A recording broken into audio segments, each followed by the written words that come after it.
How to read and say no right turn in Burmese. Welcome back to the Myanmar Language Center.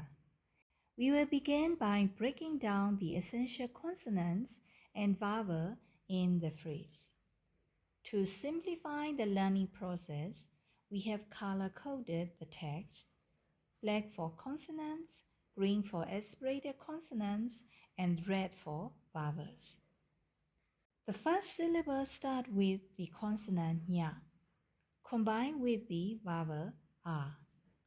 This vowel has a low tone, so remember to lower your voice when pronouncing a. Together, nya a nya. Translate right. Moving on, we encounter the consonant ma again. Just like in the previous lesson, ma has no associate tone or vowel, so it's pronounced smoothly and directly. Now, focus on the consonant wa, which can alter the final sound.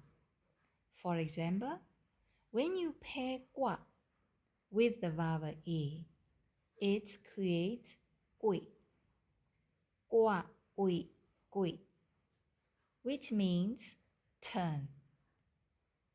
Notice how the sound subtly shifts to ui in this combination.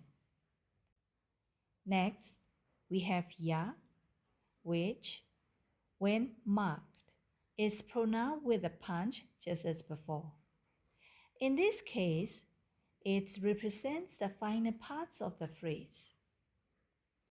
Finally, when we put everything together, the phrase reads as nya magui ya, which means no right turn.